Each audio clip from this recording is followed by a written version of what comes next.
everyone, welcome back to my channel. How you guys doing? Today is a joyous day, is a wonderful day, and I am so grateful to share this testimony with you guys. Her birth story, how she was so sick to the point of death. So I want to share this testimony with you guys. Zena is almost one. And I'm so grateful to God, because this day and the month last year, almost around this time when I gave birth to Zena, I didn't have that hope that I would have my baby here with me 1 year later. I am so grateful. So I'm gonna get to the story. As you guys already know, my labor and delivery story, how it was such a drastic birth with Zena, unexpected C-section with Zena, how she was in the NICU for a good 7 days. The whole time I was in the hospital because she had difficulty breathing, and she had drank the, I think, meconium, that's what they call it. She pooped in me and drank that water. So there was taking care of her for infection and all that extra. So when I came home with Zena after so many complications in the hospital, when I came home with her, she had diarrhea. But I didn't think it was that concerning because they was giving her a milk in the hospital.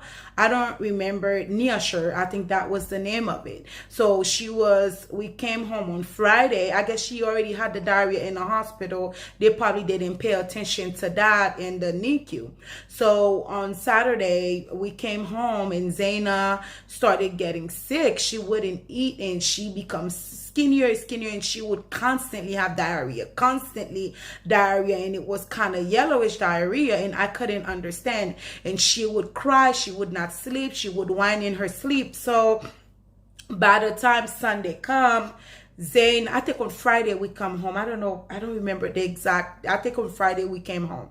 So the whole Saturday, the whole Sunday, Zena was like, she was dropping weight like crazy. She literally looked like, those malnutrition babies. She looked like that because her cheek just literally sank in. Like I say, I am going to insert video of the whole thing, how she looked. So I was worried about her because I was supposed to wait for Monday for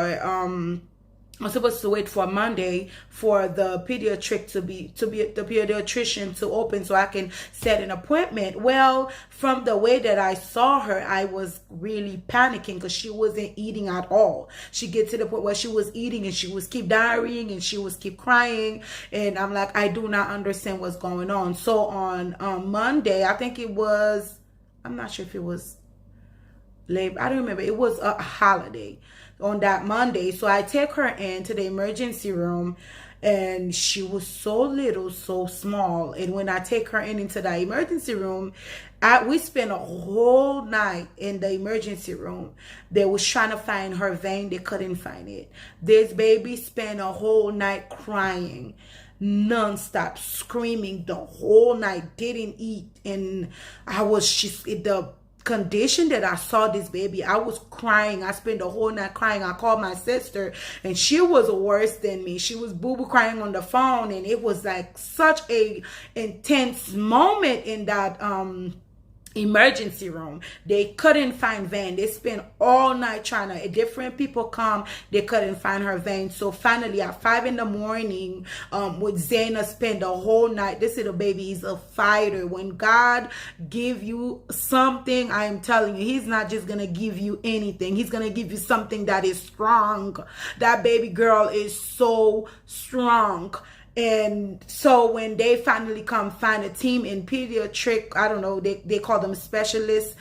They come in, they finally find a vein in her forehead. So they put the IV in her forehead because she reached to a point where she was screaming so much she didn't have no saliva in her mouth.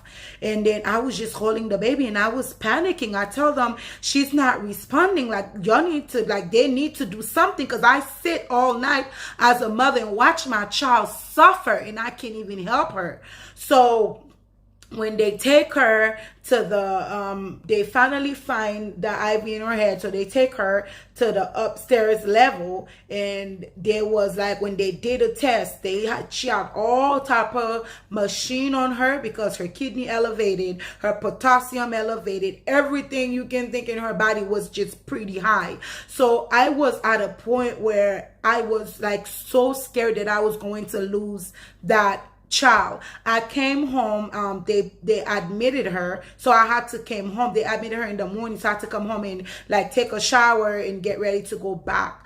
And I literally sit on my porch and I boo cry, cause at that point Zaina was so in a bad critical condition where I thought at any moment they was gonna call me with the bad news, because they was like, they don't know the damage that is made to her kidney or whatever, because her potassium is so high. So when I came home, I sit on that porch and I said, God, you know, I know you gave me that child, and I was just crying, and I was just boo crying. And then I remember I couldn't even go into the room to see all her little stuff there, her crib, her clothes. And then it's like, I've already not have my child with me the whole time I was sick in the hospital, and it to come home with her to enjoy my baby, and it's like now she's back in the hospital fighting for her life. So I was just praying, and then I remember my sister came, she held my hand, and we started praying, and she started praying with me, and we felt the Spirit of God. So Zaina continued being in the hospital. We were asking for prayer. She spent like 10 days. She couldn't regulate her body temperature. They had to keep tubes on her because she couldn't eat.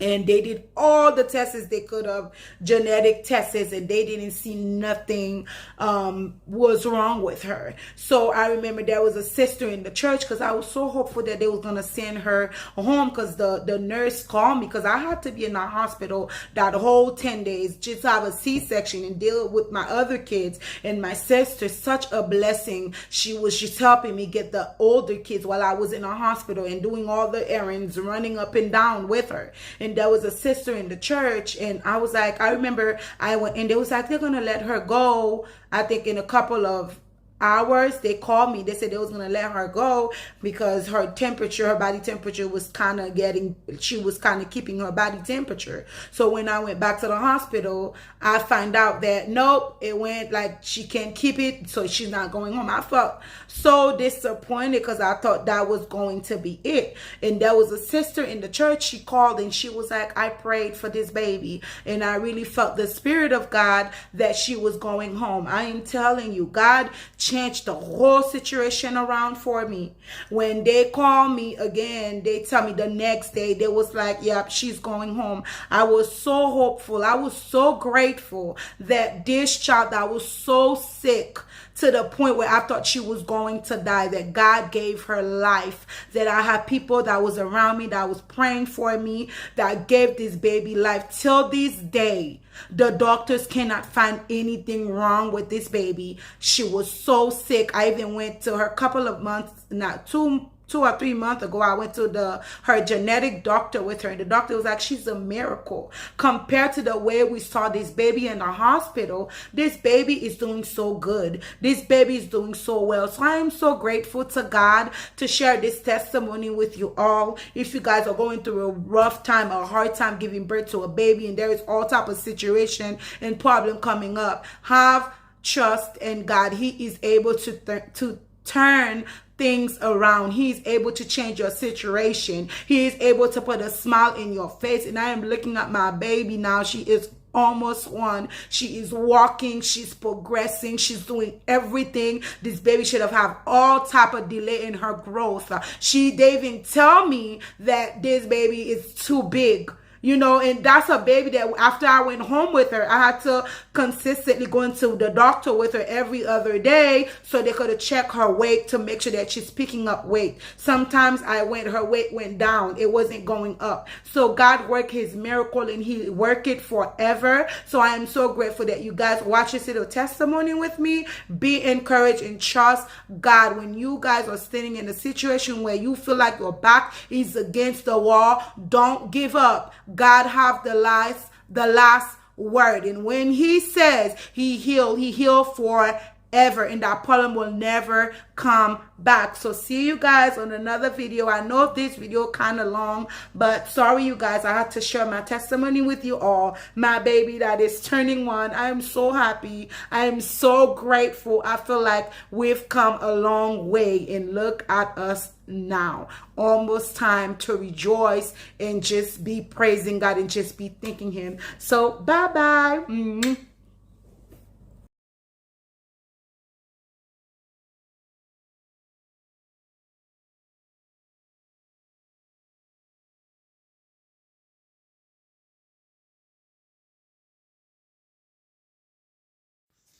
As you guys can see, this is where Zena started losing a lot of weight.